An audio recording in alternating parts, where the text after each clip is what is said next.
benvenuti alla TG Sicilia, le principali notizie. Arresti domiciliari per il deputato regionale Michele Mancuso, esponente di Forza Italia. È accusato di aver intascato 12.000 euro di mazzette per favorire un'associazione che ha ottenuto quasi 100.000 euro dalla regione per realizzare spettacoli in provincia di Caltanissetta. Tragica fatalità in un incidente stradale a Bonfornello, vicino a Palermo. Morto un giovane fermo in auto per un controllo stradale dei carabinieri e tamponato da un'altra macchina piombata a forte velocità. Grave l'amico seduto a fianco della vittima. A Niscemi, i vigili del fuoco ai comandi di droni terrestri preparano il recupero delle suppellettili nelle abitazioni più esposte, quelle sull'orlo della frana. Arrivato in paese un carico speciale di disegni, quaderni e messaggi degli studenti catanesi per gli alunni rimasti senza scuola. A Canicattì c'è chi pesca con la canna nell'acqua che continua a scorrere, come vedete, sprecandosi sull'asfalto delle strade, mentre nelle abitazioni continuano turni e disagi. La protesta silenziosa di quest'uomo contro un disservizio che non trova soluzione. Catania, topi e spazzatura, il quartiere di Montepo in piena emergenza, infuriati i residenti, dicono il comune non interviene. Ancora a Catania, Eternit in bella mostra, il tombino trappola sempre in agguato, la ringhiera ondeggiante. Nonostante le rassicurazioni è tutto come prima al villaggio d'Usmet. Non toccate la polpetta di cavallo, macellaie e ristoratori di Catania contrari alla proposta di legge bipartisan che prevede lo stop alla macellazione della carne equina. Calcio, il Catania ospita il Trapani al Massimino nel recupero della 25esima giornata di Serie C con l'obiettivo di accorciare sul Benevento capolista. Fischio d'inizio alle 20:30. Bentrovati. Arresti domiciliari per il deputato regionale Michele Mancuso, esponente di Forza Italia. È accusato di aver intascato 12.000 euro per favorire un'associazione che ha ottenuto quasi 100.000 euro dalla regione per spettacoli in provincia di Caltanissetta. Rita Cinardi. 12.000 euro in 3 tranche per sbloccare quasi 100.000 euro di fondi pubblici destinati agli spettacoli nel Nisseno. È questa l'ipotesi al centro dell'inchiesta che questa mattina ha portato agli arresti domiciliari il deputato regionale di Forza Italia Michele Mancuso. La squadra mobile di Caltanissetta ha eseguito l'ordinanza del GIP che dispone i domiciliari anche per il suo braccio destro Lorenzo Tricoli. Per 12 mesi invece non potranno operare nel settore dell'intrattenimento e dell'organizzazione di eventi i rappresentanti dell'associazione Gente Emergente, Ernesto Emanuela Trapanese e Carlo Rizzioli, tutti nipoti di Lorenzo Tricoli. Secondo l'accusa, il denaro sarebbe stato consegnato a Mancuso per favorire l'associazione nell'ottenimento di 98.000 euro stanziati con una legge regionale dell'agosto 2024 per spettacoli in provincia di Caltanissetta. Agli altri indagati viene contestata anche una presunta truffa aggravata. Nella rendicontazione sarebbero stati inseriti costi fittizi per 49.000 euro ai danni della regione siciliana. Il 22 gennaio gli indagati erano stati interrogati prima della decisione sulle misure cautelari, ma le loro spiegazioni non hanno superato, secondo il giudice, i gravi indizi raccolti. Il 3 febbraio il Tribunale del Riesame aveva restituito le somme sequestrate, ritenendo però sussistenti gli indizi e motivando la decisione solo con l'assenza del rischio di dispersione del denaro. E la DIA di Caltanissetta ha sequestrato un ingente patrimonio a un ennese già in carcere e condannato per associazione mafiosa ed estorsione. La confisca ha riguardato un'azienda edile, un fabbricato e vari conti bancari per un complesso di 500.000 euro. Andiamo avanti con le altre notizie. Un grave incidente stradale a Campofelice di Roccella nel Palermitano. Tamponato mentre è fermo a un posto di blocco è morto un ventenne. L'impatto sulla statale 113 in serie condizioni anche l'amico che accompagnava il giovane. Marco Gullà. Erano appena stati fermati per un controllo stradale sulla statale 113 all'altezza di Buonfornello, in provincia di Palermo, quando un automobilista è arrivato a forte velocità e li ha tamponati, non lasciando scampo al conducente. E di un morto e 2 feriti il bilancio dell'incidente avvenuto stanotte intorno alle 3 in territorio di Campo Felice di Roccella. A perdere la vita Ignazio Cortese, 20 anni, che guidava una Fiat Panda sulla quale viaggiava in compagnia di un amico, ora ricoverato in gravissime condizioni, con cui stava tornando da Collesano, dove aveva trascorso qualche ora per festeggiare il carnevale. È in questo tratto di qui, proprio all'altezza dello svincolo per l'autostrada, che si è verificato appunto ieri in tarda serata l'incidente mortale. Secondo una prima ricostruzione, Cortese stava percorrendo la statale in direzione Palermo quando una pattuglia dei carabinieri non lontano dallo svincolo autostradale di Buonfornello gli avrebbe intimato di fermarsi per un accertamento di routine. Mentre il giovane automobilista si trovava fermo in corsia d'emergenza, un'altra auto, una Mercedes guidata da un carabiniere fuori servizio, ha tamponato la Panda del ventenne che aveva appena consegnato i propri documenti. L'impatto è stato violentissimo. Sul posto sono intervenuti i sanitari del 118 che hanno provato a rianimare l'automobilista, ma per lui non c'è stato nulla da fare. A Niscemi entra nel vivo la fase più delicata dell'emergenza frana. Da oggi i vigili del fuoco si preparano ad accedere con i droni terrestri agli edifici più esposti, quelli proprio sull'orlo del burrone, mentre si lavora senza sosta per ripristinare le strade provinciali e garantire collegamenti finalmente sicuri con il paese. Gerry Italia.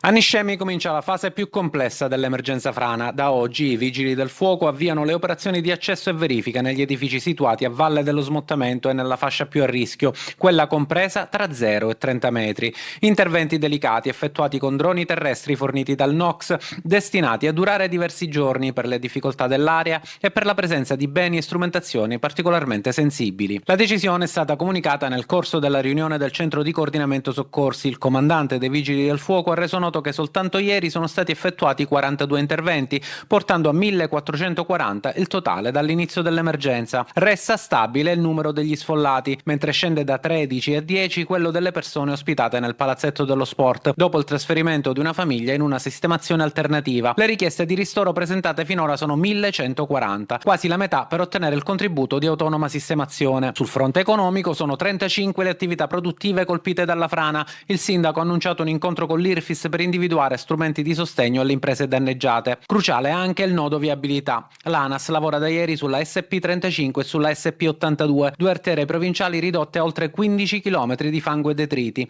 Interventi indispensabili per restituire al paese collegamenti alternativi, considerando che al momento l'unica via di accesso resta la SP11, giudicata però a rischio dopo il sopralluogo del pool frana della procura di Gela. Le strade dovranno essere ricostruite e messe in sicurezza per garantire non solo l'accesso a Niscemi, ma anche ai fondi agricoli isolati dal crollo delle SP10 e 12, dove in alcuni tratti il terreno ha ceduto fino a 4 metri. Un'emergenza che continua a mettere alla prova un intero territorio. Restiamo a Niscemi, disegni, quaderni, penne, messaggi pieni d'affetto da Catania in paese, un carico speciale di solidarietà per gli alunni rimasti senza scuola dopo la frana. Gerry Italia ancora. Sta scivolando giù la storia di Niscemi, ma resisteremo e ci rialzeremo. Scatoloni pieni di quaderni, matite, penne e materiale scolastico, ma soprattutto carichi di messaggi, disegni e biglietti colorati. È il dono che gli alunni dell'Istituto Comprensivo Rapisardi Alighieri di Catania hanno voluto inviare ai loro coetanei di Niscemi, colpiti duramente dalla frana che ha reso inagibili 3 plessi scolastici. Un gesto di solidarietà concreto, reso possibile anche grazie al supporto della Protezione Civile regionale, che ha messo a disposizione un furgone per il trasporto del materiale. Un viaggio breve ma dal valore enorme per portare conforto e normalità tra i banchi provvisori dei piccoli studenti niscemesi. Ad attendere il carico la dirigente dell'Istituto Comprensivo Salerno di Niscemi, Licia Salerno, che ha accolto la collega catanese Katia Perna con un lungo abbraccio carico di emozione. Un momento intenso, condiviso anche dalle insegnanti che non sono riuscite a trattenere la commozione davanti ai messaggi scritti dai bambini. Riporteremo la La gioia, la commozione, ma anche la fermezza che si vede negli occhi delle docenti, della dirigente, del personale che sta lavorando con grandissimo impegno per ricostruire la scuola, e si respira un'aria di normalità in una scuola che invece ha dovuto ricostruire da zero tutto quanto. La frana ha costretto decine di famiglie a lasciare le proprie case in fretta senza riuscire a recuperare zaini, libri e quaderni. Molti materiali sono rimasti bloccati nelle scuole chiuse. Da qui l'idea della raccolta solidale: coinvolgere insegnanti, alunni e genitori per restituire ai piccoli studenti ciò che avevano perso. Disegni e cartelloni serviranno anche ad abbellire le aule, ricreando ambienti familiari e accoglienti, un modo per ridare serenità ai bambini e farli sentire meno soli. Cosa vi lascia la visita di oggi invece? Ci lascia la nascita di un'amicizia intanto e questo è, diciamo, un aspetto bello in questa tragedia che ha colpito Niscemi, però dalle cose brutte qualcosa di bello nasce sempre.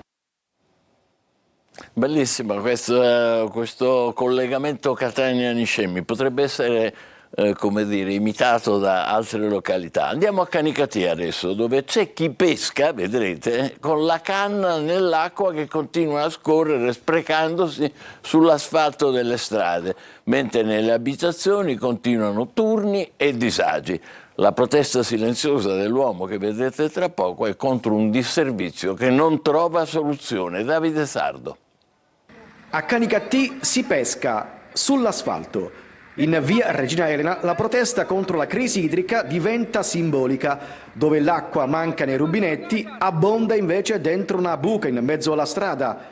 Un cittadino esasperato si presenta con un bastone usato come canna da pesca, un piccolo retino e persino un'esca, una bottiglietta di plastica legata al filo. Seduto davanti alla grande pozzanghera, tra auto e passanti incuriositi, simula una vera battuta di pesca nell'acqua stagnante di una perdita mai riparata. Un gesto ironico ma carico di rabbia. Mentre in città continuano turnazioni e disagi, qui l'acqua scorre e si spreca ogni giorno. Sindaco, presidente, consiglieri, vice sindaco, non lo so, qualcuno ha la possibilità di prendere.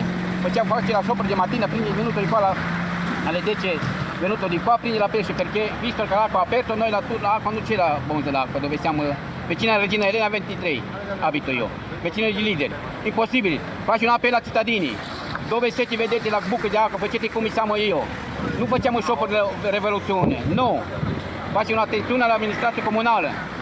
Svegliatevi, non siete capaci di ordinare ai cittadini Canicattì dei dati di emissione. Un gesto provocatorio che accende riflettori su una ferita aperta della città. I residenti chiedono risposte e interventi immediati, perché qui non è solo una buca piena d'acqua, ma il simbolo di un'emergenza che da troppo tempo resta irrisolta.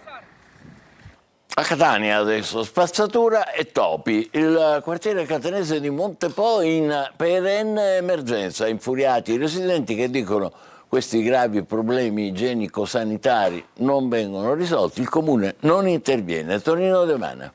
Un quartiere Montepo invaso da topi e spazzatura. Eloquente il cartello che leggiamo insieme: non buttare la spazzatura, cercare di essere civili, topi e scarafaggi sono di casa. Ed in effetti è proprio così. Sono di casa e nelle case, ma soprattutto nelle strade, ricoperte di spazzatura a Montepo. E rieccoci in questo quartiere di Catania non lontano dal centro, ma distante anni luce per attenzione e considerazioni. Da queste parti molti sono rassegnati, tanti vedono telecamere e microfono, ma preferiscono stare in silenzio. Frase ricorrente: tanto non cambia nulla. E c'è chi si batte e non perde la speranza. Non vorrei che siamo in un quartiere e non si fa niente. Se siamo in via Tinnea, in qualche piazza o in qualche via prestigiosa, si interviene subito.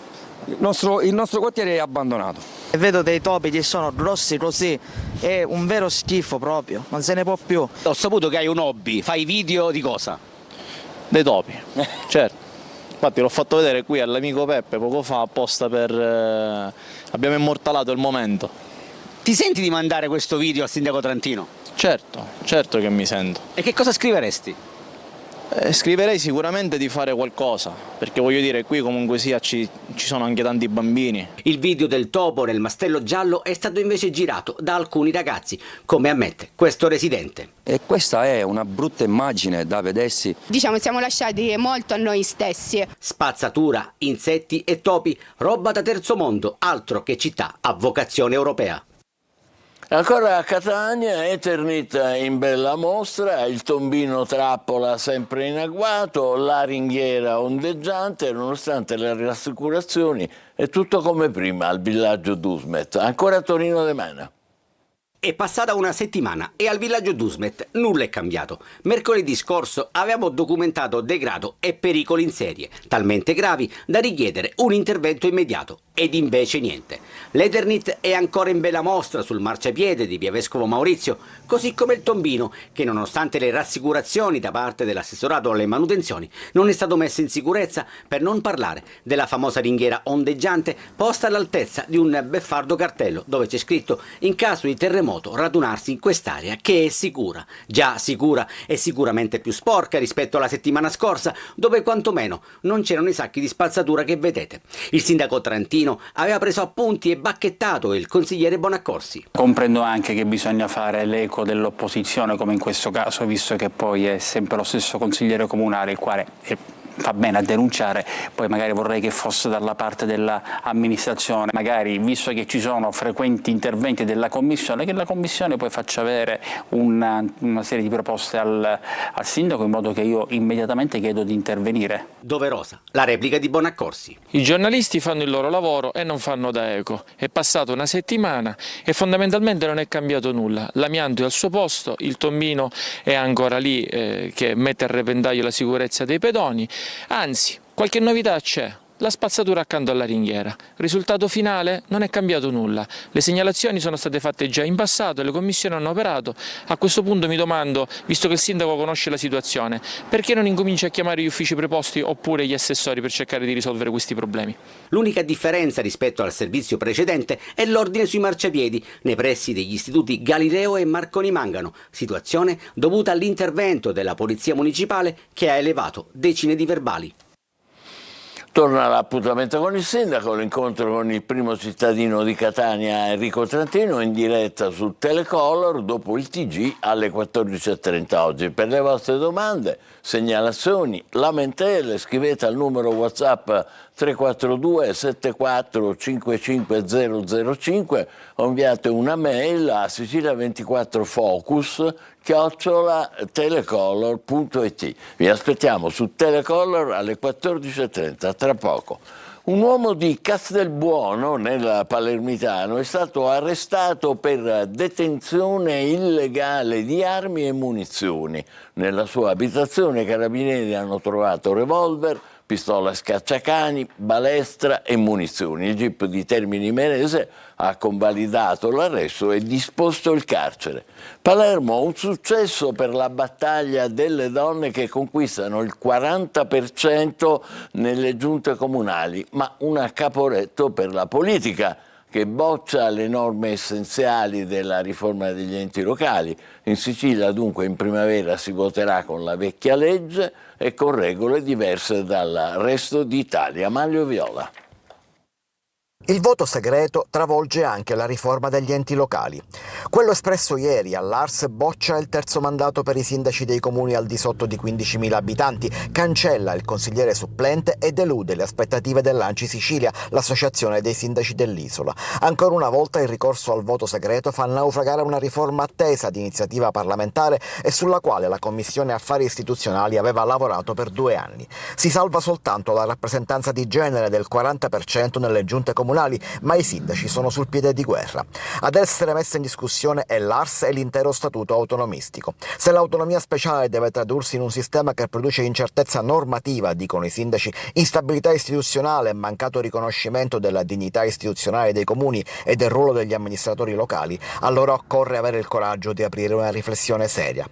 Mentre le donne parlano di giornata storica per il risultato ottenuto con una battaglia bipartisan da destra a sinistra e con il sostegno delle piazze, la Sicilia si avvia verso le elezioni amministrative con regole diverse dal resto d'Italia. L'Aula si è espressa, dice il presidente Gaetano Galvagno. Era giusto non lasciare ancora nel limbo gli amministratori locali. Certo delude che i deputati non ci abbiano messo la faccia e si siano buttati via 2 anni di lavoro. Dalla prossima settimana comincia la corsa alla scelta dei candidati, in un clima di divisioni crescenti. Il centro di cardiochirurgia pediatrica CCPM resta fisicamente a Taormina, ma sarà gestito dal Policlinico di Catania. L'ok arriva dalla Commissione Sanità dell'Assemblea regionale. Critica l'opposizione. Simona Mazzone. Con il voto favorevole della Commissione Sanità dell'ARS, la cardiochirurgia pediatrica cambia assetto ma non sede. Resta fisicamente a Taormina ma verrà collegata al Policlinico Rodolico San Marco di Catania. Passa così la modifica del documento di revisione della rete ospedaliera approvata dalla Giunta regionale a gennaio, con l'obiettivo di mantenere le strutture di cardiochirurgia pediatrica di Palermo e Taormina. 6 deputati di centrodestra in commissione hanno votato a favore. Quelli del Movimento 5 Stelle, con in testa il capogruppo Antonio De Luca, si sono detti critici sulla questione. Non ci accontentiamo del semplice mantenimento della sede fisica a Taormina, hanno spiegato in una nota. Occorre preservare l'attuale livello di cure e l'assetto organizzativo e professionale che ha sempre contraddistinto il centro. Il timore è che nei prossimi 2 anni questa scelta possa portare allo smantellamento progressivo del reparto. Per De Luca è stato partorito un vero e proprio pastrocchio istituzionale e sanitario. Per il presidente della Commissione Salute dell'ARS, il leghista Giuseppe Laccoto, si tratta invece di un passo decisivo per la stabilità della cardiochirurgia pediatrica in Sicilia, tanto che il centro di Taormina viene così inserito nella programmazione regionale. Acquisito il parere della 6ª Commissione dell'ARS, le integrazioni richieste dovranno essere trasmesse ai Ministeri della Salute e dell'Economia entro il prossimo 27 febbraio. Una proposta di legge bipartisan vuole vietare la macellazione dei cavalli considerandoli animali d'affezione. A Catania, dove la carne di cavallo è simbolo di street food e lavoro, scoppia la polemica. Eva Spampinato. Come si può lavorare mai? La carne di cavallo deve defucolare. Ci vogliono fare mangiare quello che mangiano i cinesi, gli insetti, è vero. O a Giappone si mangiano cane. A Catania la proposta di legge che vuole vietare la macellazione degli equidi accende gli animi. Si tocca solo il cavallo, devono fare tutta la carne che esiste. 2 disegni di legge, uno firmato dalle senatrici Cherchi e Zanella, l'altro dalla deputata Michela Vittoria Brambilla, puntano a riconoscere cavalli, asini e muli come animali d'affezione. Tradotto, niente più carne nel piatto. Tu cosa cambieresti? Il gusto del panino che mangi o la legge? Io la legge. Il gusto del panino no. Ma qui nel quadrilatero dei Foconi, tra via Plebiscito e via della Concordia, c'è chi vive solo di vendita di carne di cavallo e d'asino. A Catania la carne di cavallo è la mamma, perciò si vende molto di più rispetto a vitello e altri animali. Io vendo solo carne di cavallo. Quindi lei che succede? Chiude? Ma non lo so. Può darsi che ci mandano a rubare. Penso che va a finire che la carne di cavallo per figurare una muccione. C'è chi parla di fine di una tradizione e chi teme già il mercato clandestino. La carne di cavallo la vogliono togliere. Io non è che possono togliere la carne di cavallo, che poi diventa tutto contrabbando. Perché a Catania mangiare la carne di cavallo non è solo una questione di gusti, di scelta alimentare, è una questione di identità, di tradizione, di economia, di lavoro, persino di turismo. Soprattutto vengono apposta a mangiarsi la carne di cavallo qua, pure quelle del nord che dicono che non ci piace la carne di cavallo, se la mangiano. Guarda. Solo ciao, sarei una vita. È venuto il momento della nostra pausa, dopo per il calcio, stasera il Catania che ospita il Trapani nel recupero di Serie C per rilanciare la corsa alla promozione. State con noi.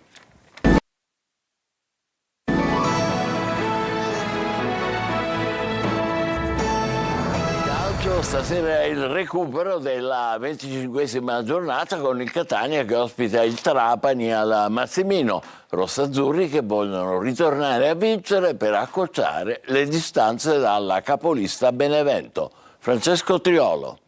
Il Catania è atteso ad una reazione. Al Massimino questa sera alle 20:30 i rossazzurri affrontano il Trapani nel recupero della 25esima giornata, una sfida che pesa tanto sulla corsa al vertice. È una gara particolare, segnata anche dall'emozione per la scomparsa di Orazio Russo, ma il campo pretende risposte immediate. La squadra di Toscana è seconda in classifica a quota 53 punti, a meno 8 dal Benevento capolista. Vincere significherebbe accorciare e riportarsi a 5 lunghezze, tenendo aperto concretamente il discorso promozione.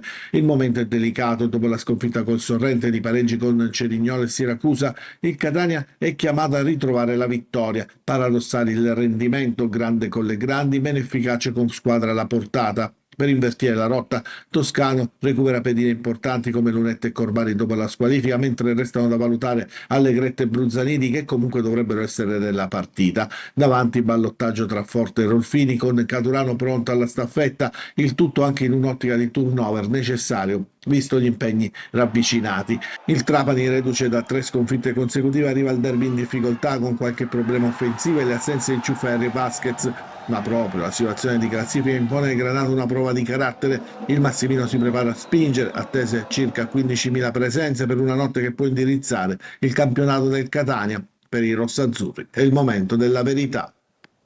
Ci fermiamo qui, adesso vi ricordo su Telecolor, dopo il TG delle 14, l'appuntamento con il sindaco Trantino. Grazie e buon pomeriggio.